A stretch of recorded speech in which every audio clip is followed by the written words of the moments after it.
Welcome back to the channel, Nerds and Nerdettes. Today we're going to have a Marvel Omnibus review on Ultimates. This contains Ultimates 1 and 2, Ultimates Annual number 1, Ultimates 2 number 1 Variant Sketch Edition, has a cover price of $100, and has 856 pages. So this isn't a super large omnibus, but it is one of my favorites. It's a really good story and really good content, so let's get into it. Okay, diving right in, we have, of course, the dust jacket. Very Cap-centric cover, showing off that you're going to get a very Cap-focused story. We, of course, have the beautiful red square at the top that we love so much, and covers on the back. This does collect Ultimates 1 and 2, as well as some annual issues. The annuals aren't exactly required reading, but Ultimates 1 and 2 is really good stuff, guys.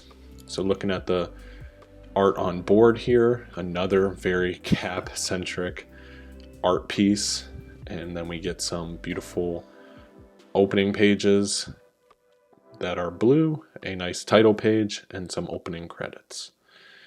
Of course, we have Mark Miller on writing duties, as well as Brian Hitch on art. And we have a brief introduction by Joss Whedon, who happens to be the director of Avengers, which is a movie that's obviously pulled a lot from this story. So if you're into the MCU at all, this is kind of its origin story. Little thing to make note of here, it was written in 2004, giving you a slight indication that this is going to be some early 2000s comic book era-esque writing. And it doesn't end just there. Its pop culture references and its designs overall are very early 2000s. So keep that in mind going forward. So diving right in, this obviously takes place in the Ultimate Universe, not the 616. If you don't exactly know what that means, the Ultimate Universe is a separate universe to the 616 universe. Both do take place in the comic books, but they are separate realities. Best way to separate the two is the Ultimates is very grounded, a little bit more realistic, if you will, while the 616 is much more superhero-y, if you will. This is a great jumping on point if you want to get into the Ultimate Universe.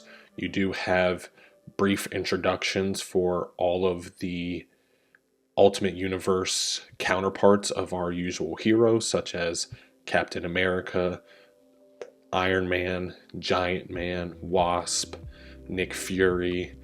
On top of that, we also get to see the first kind of appearance for the Samuel L. Jackson look-alike Nick Fury, which is pretty exciting if you are a fan of the MCU, as I said before.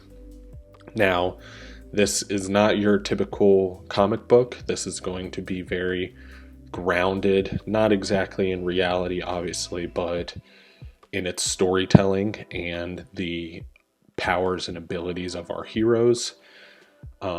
Nothing gets too far-fetched where we're going into other universes and stopping cataclysmic events and things like that. It's much more grounded in storytelling. The most you're going to really get out of it as far as supernatural or science fiction, if you will, things will be aliens, which is covered in Ultimates 1. Ultimates 1 storyline picks up with obviously introducing us to Captain America in World War II, but we do learn that in this universe, the Nazis during World War II did have an ally, which happened to be the Chitauri, which are a race of aliens that can shapeshift, and they also have super powerful abilities. This is their introduction in comics before the MCU as well, so that's another connecting point there. Another thing that this story does cover, not only the introductions, but also some important events that do take place in 616. They do a modernized retelling of them, such as, like I said, obviously their introductions, but also things like Hank Pym and Wasp's domestic violence issues and things like that. This does cover a lot of possibly triggering subjects such as domestic violence and politics and military involvement in other places of the world, so that's another thing to keep in mind when going into it. But this is a really fun story, guys. There's a lot of fun brutality, especially involving the Hulk, and the fight scenes that actually take place in this. It is very cinematic in its paneling. It's something Mark Millar is very known for, and Brian Hitch's art is probably the best that I've seen it personally, at least. Definitely much better than a lot of his work that he did in DC. And the only criticism that I would give at all would be sometimes his anatomy is a little odd in the panel itself, but that's only a handful of times. 9 times out of 10, you have really good cinematic scenes that take place in this book, guys, and it's a real enjoyment to actually see these fights and characters that you wanted to see, such as Hulk and Captain America or Hulk and Giant Man, go one-on-one. But you do see also a lot of scenes in this that are direct scenes ripped out of the comics and added into the MCU. One that comes to mind is the Incredible Hulk scene where Bruce Banner's thrown out of the helicopter. There is almost an identical scene that takes place in this book, and you can just see the inspiration that they pulled from this literally by panel. But obviously there are some negatives to it, of course. One negative as far as Ultimates 1 goes is it is very heavy in its exposition. I do justify that because it is reintroducing ultimate counterparts of our typical heroes, so you do want a little bit of a brief introduction to who they are and how they work and their characteristics and everything like that. But Ultimates 1 is definitely a little bit heavy as far as its exposition and its narrative goes. Ultimates 2, it definitely ramps down, which is probably why Ultimates 2 is a little bit more of my preferred Ultimate story, if you will, more than Ultimates 1. I would love to hear what you guys think, if you have a preference between the two or not. But I definitely lean more towards Ultimates 2.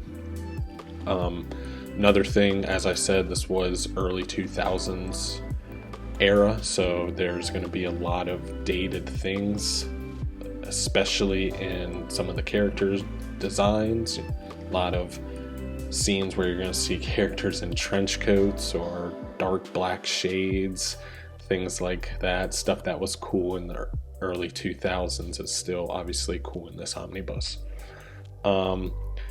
Another thing is obviously this was a different era as well, so a lot of the characters, or not only just a different era, but also a different universe, because it is Ultimate Universe. So a lot of characters, if you are familiar with 616, do not act exactly like their 616 counterpart. They're sometimes a little bit more lewd or edgier, if you will. So definitely don't expect the Boy Scout, style of Captain America or anything like that, because that's definitely not how he acts in here. So don't think that they're not sounding like themselves, because they are. It's just their Ultimate Universe counterpart. That's all.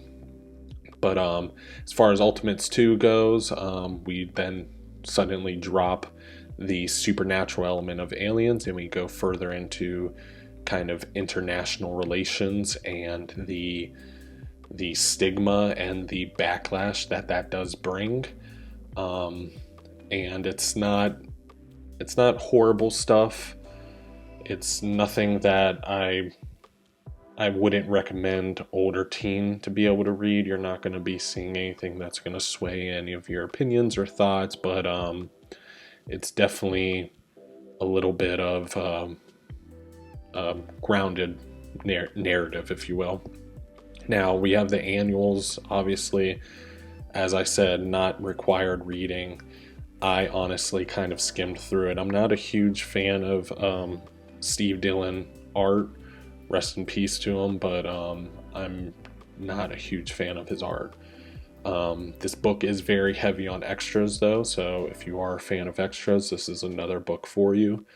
One of the high points of the extras is a full-on dialogue between Mark Millar and Brian Hitch about the plot and kind of the structure of this project, which is really cool to actually see a verbatim dialogue between the two creators as they're kind of getting the ball rolling on this project that they're about to tackle. It's really cool for me because Mark Millar is one of my favorite writers, so to actually see where, you know, his mind kind of goes, same as Brian Hitch, one of my favorite artists, to see where his mind goes as far as the designs for the characters that, like I said before, were so good were adopted by the MCU. So it's a really good book if you're a fan of the MCU. It's a very good book if you want to jump into something that's not as intimidating as the 616, or you want to jump into the Ultimates or the Ultimate Universe. But that pretty much wraps up this. As far as the back, you get obviously a decent amount of covers and a sketchbook style of, I believe, issue 2 in Ultimates 2. But other than that, that wraps that up. So let's go to Future Tyler. And we're back. So a couple closing thoughts. This is a great story. This is something I would recommend to any new reader. It's a great jumping on point for the Ultimate Universe, and the Ultimate Universe in general is great for anyone that finds the 616 universe a little bit intimidating just because of its long history of content, and there's not an exact jumping on point as far as any specific character goes, and this kind of gives you a little bit of each and also gives you a good starting point as well. As I said before, this is one of my favorite stories. It's very cinematic. It's very fun to read. You have a lot of great action scenes, a lot of great dialogue that takes place in this book. So my rating overall for the omnibus itself is going to be an 8 out of 10. Is it perfect? No. Is it a little bit of a piece of its time of when it was put out? Yes. But it's still good nonetheless. It's 100% worth the purchase, especially if you're a fan of the MCU and want to see what inspired the MCU. So if you're interested in this, then definitely get your hands on it. Let me know down below if you already have it or if you plan on getting it, and hit that subscribe and bell notification as well as that like button, just so you can help out the algorithm and also get notified when I put out more content. And of course, as always, stay nerdy.